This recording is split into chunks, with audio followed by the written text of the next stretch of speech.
안녕하세요. 반갑습니다. 조갈성교회 유형훈 목사입니다. 한 주간 잘 보내고 계시죠? 어제부터 이 서울에 눈이 엄청나게 많이 오고 있습니다.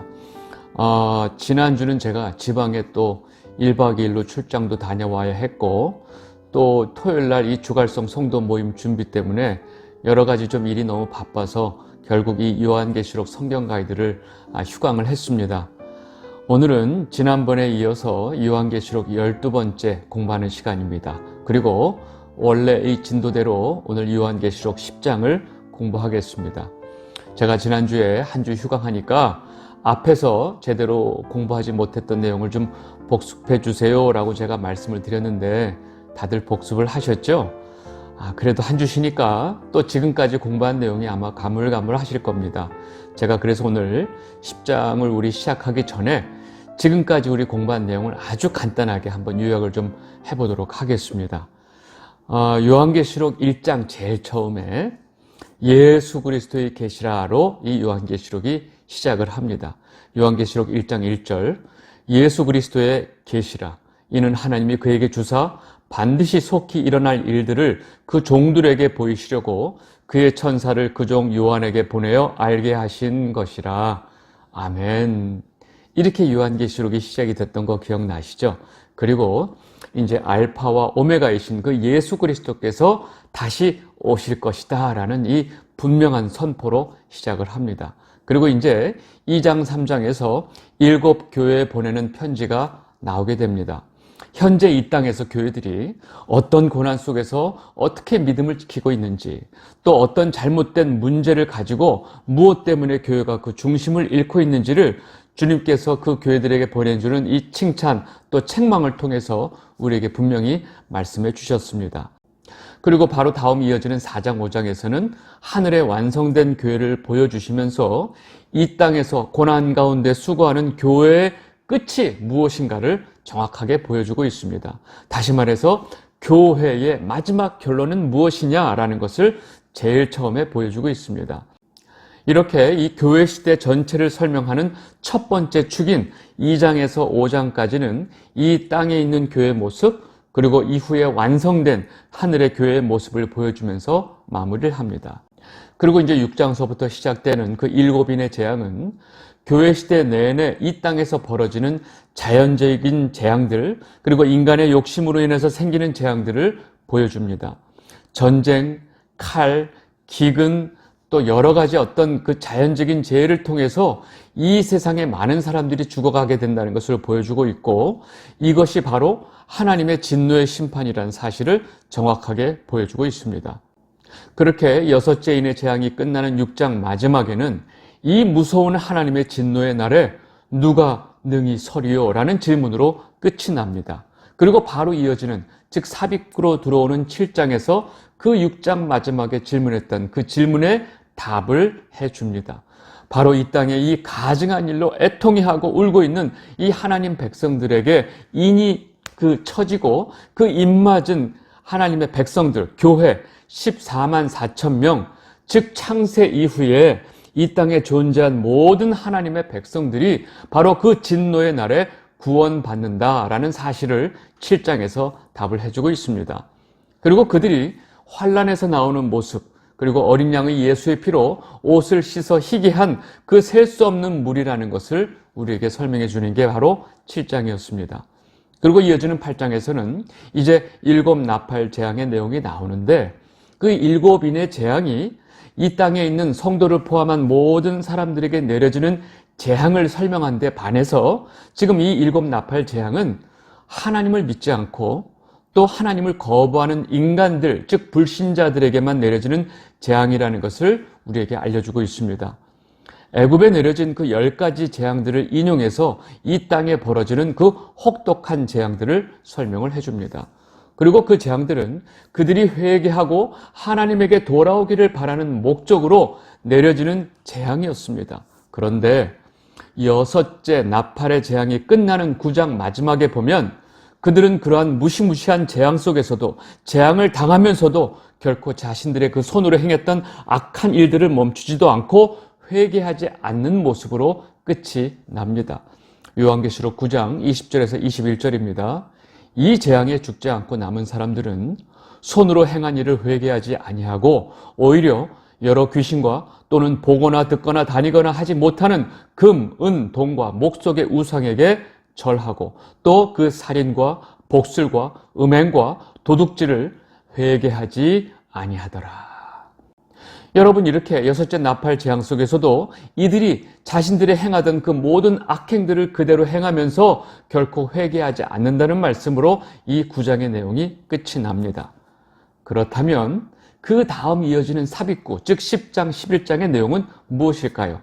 바로 이 질문에 대한 하나의 답으로서 10장, 11장의 내용이 나오게 되는 것입니다. 여러분, 지금까지 여기까지가 우리가 지난 시간에 공부한 내용을 제가 간단하게 요약을 했습니다. 다 기억이 나시죠? 그리고 이제 보게 될 이 10장과 11장의 내용, 이 삽입구는 그 여섯째 인의 재앙이 끝나는 6장 끝에 나오는 질문에 대해서 그 삽입구 7장이 대답을 한 것처럼 이제 여섯째 나팔 재앙 후에도 여전히 죄악에 빠져서 회개할 생각도 하지 않고 있는 이 인간들은 도대체 어떻게, 무엇으로 회개하게 되는 것일까에 대한 답을 설명하고 있다는 것입니다. 바로 그 답이 10장, 11장의 내용입니다. 여러분, 지금 중간중간에 들어오는 이 삽입구의 형식이 어떤 역할이고 어떤 의미인지 이해하시겠어요? 표를 보세요. 첫 번째서부터 여섯째 인의 재앙이 끝난 다음에 일곱째 인의 재앙이 나오기 전에 삽입구 7장이 들어갔죠. 그 7장이 바로 6장 끝에 나오는 질문에 대한 답이었습니다. 똑같이 지금 첫 번째서부터 여섯 번째 나팔 재앙 후에 9장 마지막에 나오는 이 상황, 그 질문에 대해서 답으로 나오는 것이 바로 삽입구 10장, 11장의 내용입니다. 그러고 나서 일곱 번째 나팔 재앙이 나오게 되는 것입니다. 여러분, 지금 10장, 11장의 내용이 뭐라고 그랬어요? 그렇게 무서운 하나님의 그 재앙에도 불구하고 회개하지 않았던 자들이 결국 무엇으로 회개하게 되는가에 대한 질문에 대한 답을 말해주고 있다고 말씀을 드렸습니다. 그래서 11장 삽입구의 끝을 보면 다음과 같은 내용이 나옵니다. 요한계시록 11장 13절입니다. 그때에 큰 지진이 나서 성 10분의 1이 무너지고 지진에 죽은 사람이 7천이라. 그 남은 자들이 두려워하여 영광을 하늘의 하나님께 돌리더라. 아멘. 마침내 이렇게 남은 자들이 두려워하면서 하늘의 하나님께 영광을 돌리는 장면으로 끝이 납니다. 그렇다면 도대체 무엇 때문에 그 나팔 재앙에도 회개하지 않았던 자들이 이렇게 하나님께 회개하고 영광을 돌리게 될까요? 바로 그 답을 설명해 주는 것이 지금 10장, 11장의 내용이라는 것을 여러분들 이제 이해하셨죠? 아셨죠? 그러면 바로 10장, 11장에서 말하는 그것이 무엇인지 제가 먼저 알려드리고 우리 10장을 공부하도록 하겠습니다. 제가 답을 알려드려야 속이 시원할 테니까 제가 먼저 이 답을 알려드리는데 바로 그것이 뭐냐? 첫 번째, 예수 그리스도의 복음입니다.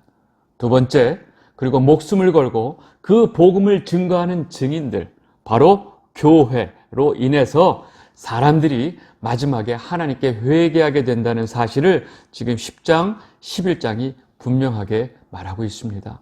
그래서 10장의 내용을 보면 그 예수님 손에 있었던 그 두루마리를 힘센 천사가 들고 등장해서 그 두루마리를 요한이 받아먹는 장면이 나오게 됩니다. 그리고 요한에게 다시금 복음을 전하는 그 증인의 사명을 확인시켜 줍니다. 그리고 이어지는 11장에서 두 증인이 등장합니다.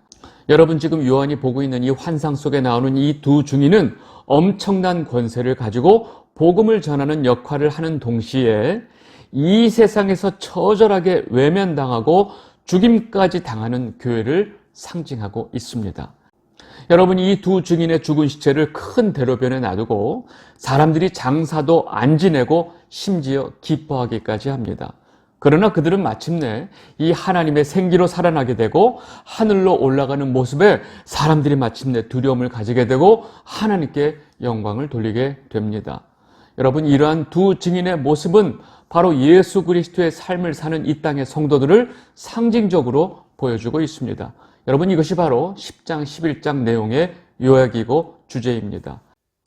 제가 한 가지만 더 설명해 드리고 10장의 본문을 좀 보도록 하겠습니다. 그것은 뭐냐면요, 이 10장, 11장의 내용을 이해하는 방법입니다. 가장 중요한 것은 이 10장, 11장의 내용은 구약의 내용에 굉장히 익숙하신 분들은 지금 금방 구약에 나오는 여러 인물들, 사건들을 인용해서 또 그 내용들을 조합해서 지금 중요한 메시지를 전달하고 있다는 것을 금방 알 수 있습니다. 그리고 요한이 인용하고 있는 그 구약의 내용이 무엇인지를 분명히 알면 요한이 이러한 사건들, 상징들, 인물들을 어떻게 조합해서 어떤 메시지를 던지고 있는지 이해하기가 쉽습니다. 여러분, 그렇다 보니까 구약 성경을 잘 모르시는 분들에게 이 요한계시록은 그냥 수수께끼가 되어 버렸던 것입니다. 여러분, 그렇다고 아무 염려하지 마시고 제가 최대한 잘 설명할 테니까 차분히 따라오시면 됩니다. 자, 이제 우리 10장 본문을 좀 보도록 하겠습니다. 10장 앞에 1절에서 7절까지의 내용은 작은 두루마리를 가진 힘센 천사가 등장하고, 이제 8절에서 11절까지의 내용은 요한이 그 작은 두루마리를 받아먹는 장면이 나옵니다. 요한계시록 10장 1절입니다. 내가 또 보니 힘센 다른 천사가 구름을 입고 하늘에서 내려오는데 그 머리 위에 무지개가 있고 그 얼굴은 해 같고 그 발은 불기둥 같으며 그 손에는 펴놓은 작은 두루마리를 들고 그 오른발은 바다를 밟고 왼발은 땅을 밟고. 여러분, 지금 갑자기 요한이 보고 있는 환상에서 힘센 천사가 등장합니다. 여러분, 학자들마다 이 힘센 천사가 누구냐에 대해서 의견이 분분합니다. 예수 그리스도냐 아니냐 이런 의견이 많은데, 여러분, 요한계시록에서는 그 예수 그리스도를 천사라고 표현한 것이 없습니다. 그래서 이 힘센 천사가 예수 그리스도는 아니다라는 것을 우리가 먼저 이해하고 들어가야 됩니다. 그러니까 이 힘센 천사는 분명히 예수 그리스도를 상징하고 있고 예수 그리스도의 사역을 대표하고 있는 것은 확실하지만 예수 그리스도는 아니다라고 우리가 이해를 해야 됩니다. 지금 이 힘센 천사에 대한 묘사를 보면 딱 예수님으로 오해하기 좋은데 한번 보겠습니다. 구름을 입고 하늘에서 내려온다고 합니다. 여러분, 예수님도 구름 타고 오신다고 얘기했죠? 그리고 힘센 천사 머리 위에 무지개가 있습니다. 성경에서는 대부분 이 하나님의 현현을 묘사할 때 이렇게 좀 표현을 하는 경우가 있습니다. 그리고 그 힘센 다른 천사의 얼굴이 해같이 빛난다고 합니다. 여러분, 예수님을 표현할 때도 똑같이 이렇게 해같이 빛나는 얼굴로 표현을 합니다. 그리고 이 힘센 천사는 발이 불기둥 같다라고 표현하는데 이것 역시 예수님을 표현할 때 쓰는 단어입니다. 그리고 이 힘센 천사는 두 발이 하나는 바다에, 하나는 땅에 딛고 서 있습니다. 여러분, 땅과 바다는 이 온 세상을 의미하고 있습니다. 즉, 이 힘센 천사가 들고 있는 그 작은 두루마리, 즉 이 복음은 이 땅의 모든 곳에 적용이 되는 말씀이라는 그 의미가 담겨 있습니다. 여러분, 이렇게 예수 그리스도의 상징이 가득한데 지금 예수 그리스도가 아니다라고 제가 설명을 하고 있죠. 그렇다면 이 힘센 천사는 누구일까? 이 힘센 다른 천사는 예수 그리스도는 아니지만 예수 그리스도의 임재와 그분이 하시는 사역을 상징적으로 나타내는 천사라는 것은 틀림이 없습니다. 확실한 것은 이 천사는 하나님의 영광과 위엄을 그 모습에 이미 나타내고 반영하고 있으면서 이 모든 재앙들이 분명한 하나님의 계획과 뜻에 따라 시행되고 있다는 사실을 지금 보여주고 있습니다. 아시겠죠? 자, 이어지는 다음 말씀 보겠습니다. 요한계시록 10장 3절에서 4절입니다. 사자가 부르짖는 것 같이 큰 소리로 외치니 그가 외칠 때에 일곱 우레가 그 소리를 내어 말하더라. 일곱 우레가 말을 할 때에 내가 기록하려고 하다가 곧 들으니 하늘에서 소리가 나서 말하기를 일곱 우레가 말한 것을 인봉하고 기록하지 말라 하더라. 아멘. 지금 힘센 천사가 부르짖고 있는데 갑자기 일곱 우레가 소리를 내며 말을 하고 있습니다. 그러면 이 일곱 우레가 뭐냐? 모르죠. 근데 지금 요한이 그 일곱 우레 소리를 알아듣고 무슨 말인지 기록하려고 하니까 하늘에서 소리가 나기를 그 일곱 우레가 말하는 것을 비밀로 인봉하고 기록하지 말아라 라고 지금 명령을 하고 있습니다. 그래서 요한은 그 일곱 우레가 말하는 것을 기록하지 않았고 그 일곱 우레가 무슨 말을 하는지 우리는 알 수 없는 것입니다. 그리고 이제 그 힘센 천사가 오른손을 들고 맹세하는 장면이 나옵니다. 요한계시록 10장 5절에서 7절입니다. 내가 본 바 하늘과 땅을 밟고 서 있는 천사가 하늘을 향하여 오른손을 들고 세세토록 살아계시니 곧 하늘과 그 가운데 있는 물건이며 땅과 그 가운데 있는 물건이며 바다와 그 가운데 있는 물건을 창조하시니가 가리켜 맹세하여 이르되 지체하지 아니하리니 일곱째 천사가 소리내는 날 그의 나팔을 불려고 할 때에 하나님의 그의 종 선지자들에게 전하신 복음과 같이 하나님의 그 비밀이 이루어지리라 하더라. 아멘. 여러분, 지금 이제 그 힘센 천사가 맹세하는 말을 요한이 그대로 지금 적고 있습니다. 내용이 긴 것 같지만 그 힘센 천사가 지금 맹세하는 내용은 간단합니다. 창조주 하나님에게 맹세하고 있는데 지체하지 않을 것이다. 마지막 나팔 불 때 하나님의 비밀이 이루어질 것이다. 라고 지금 맹세하고 있습니다. 지금 이 힘센 천사가 오른손을 두고 맹세하는 이 장면은 다니엘서 12장 7절의 그 내용을 그대로 인용을 한 것입니다. 다니엘 12장 7절을 보겠습니다. 내가 들은즉 그 세마포 옷을 입고 강물 위쪽에 있는 자가 자기의 좌우손을 들어 하늘을 향하여 영원히 살아계시는 이를 가리켜 맹세하여 이르되 반드시 한때, 두때, 반때를 지나서 성도의 권세가 다 깨어지기까지이니 그렇게 되면 이 모든 일이 다 끝나리라 하더라. 아멘. 여러분, 지금 보면 이 다니엘 역시 환상 중에 그 세마포 옷을 입고 강물 위쪽에 있는 자가 맹세하는 모습을 지금 그대로 지금 설명하고 있습니다. 그리고 그 맹세하는 자가 이 모든 일이 다 끝나리라 라고 지금 맹세하고 있죠. 근데 요한은 이 장면을 그대로 인용해서 지금 힘센 천사의 모습을 보여주고 있습니다. 여러분, 고대 사회에서 맹세를 할 때는 오른손을 들고 맹세를 했습니다. 지금 그 힘센 천사가 오른손을 하늘로 쳐들고 창조주 하나님의 이름을 빌어 지금 맹세를 하고 있습니다. 그 맹세는 지체하지 않고 하나님의 비밀이 이루어질 것이다 라고 맹세합니다. 이제 얼마 남지 않았다. 7번째 나팔이 울리면 하나님의 비밀이 이루어지면서 모든 것이 끝난다 라고 지금 외치고 있습니다. 다니엘이 환상 중에 이 세마포 옷을 입고 강물 위쪽에 있는 자가 맹세하는 그 내용과 거의 같은 내용의 맹세입니다. 여러분, 지금 이 맹세를 하고 있는 이 힘센 천사는 이 마지막 심판의 긴박성을 알리고 있습니다. 이어지는 다음 말씀 보겠습니다.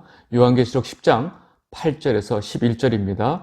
하늘에서 나서 내게 들리던 음성이 또 내게 말하여 이르되 내가 가서 바다와 땅을 밟고 서 있는 천사의 손에 펴놓인 두루마리를 가지라 하기로 내가 천사에게 나아가 작은 두루마리를 달라 한즉 천사가 이르되 갖다 먹어버리라. 내 배에는 쓰나 내 입에는 꿀같이 달리라 하거늘 내가 천사의 손에서 작은 두루마리를 갖다 먹어버리니 내 입에는 꿀같이 다나 먹은 후에 내 배에서는 쓰게 되더라. 아멘. 여러분, 아까 하늘에서 갑자기 음성이 나서 7 우레가 말하는 것을 기록하지 말라라고 했던 그거 기억나시죠?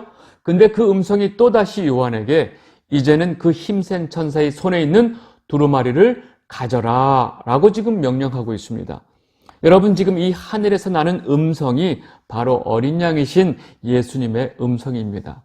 그러니까 지금 이 힘센 천사가 예수 그리스도가 아니라고 제가 말씀을 드린 이유가 여기에 있습니다. 여러분, 지금 힘센 천사 손에 있는 그 작은 두루마리가 뭘까요? 여러분, 지금 우리가 여기서 등장하고 있는 이 작은 두루마리를 이미 요한계시록 5장에서 봤습니다. 5장에서 이 보좌에 앉으신 하나님 손에 있던 이 두루마리를 어린 양 예수께서 취하시는 장면을 우리가 봤습니다. 그리고 이 장면을 제가 어린 양 예수의 대관식 장면이라고 설명한 것이 기억이 나실 것입니다. 요한계시록 5장 7절입니다. 그 어린 양이 나와서 보좌에 앉으신 이의 오른손에서 두루마리를 취하시니라. 아멘. 여러분, 이렇게 그 5장 처음에 이 보좌에 앉으신 분으로부터 어린 양이 두루마리를 취하시고 그 다음에 그 봉해져 있던 그 두루마리를 7 인봉을 다 떼시죠. 그래서 그 책이 펼쳐지게 됩니다.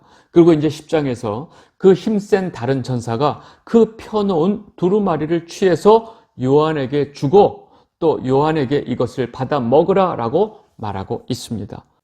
여러분 5장에 처음 나왔던, 즉 보좌에 앉으신 하나님 손에 있었던 이 인봉한 두루마리는 하나님 나라의 완성에 관한 비밀, 즉 복음이 기록된 두루마리입니다. 그리고 요한이 지금 이 두루마리를 받아 먹고 있는 것입니다. 그런데 이 중요한 두루마리를 요한이 왜 먹을까요? 우리가 알다시피 지금 이 장면은 에스겔서의 내용을 그대로 인용을 한 것입니다. 에스겔 3장 1절에서 3절입니다. 또 그가 내게 이르시되 인자야 너는 발견한 것을 먹으라.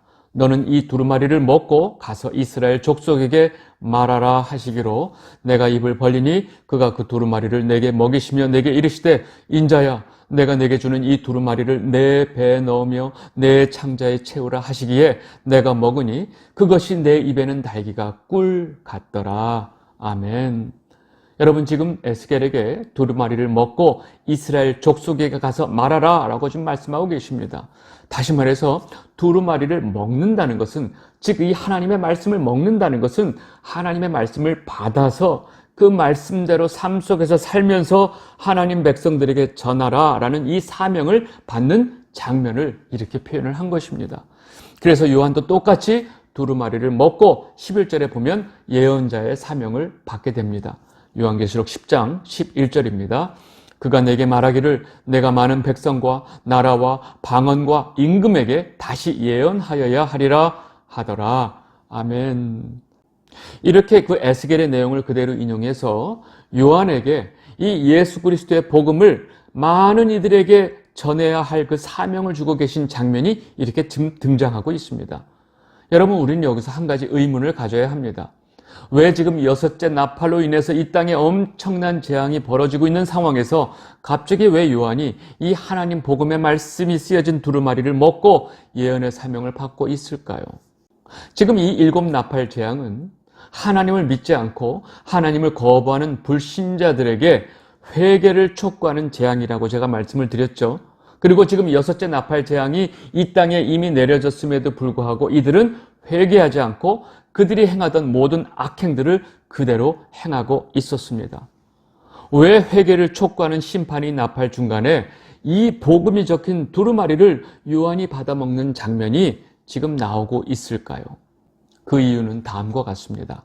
이 타락한 인간이 심판, 재앙으로는 절대로 회개하지 않는다는 사실을 지금 웅변적으로 보여주고 있는 것입니다.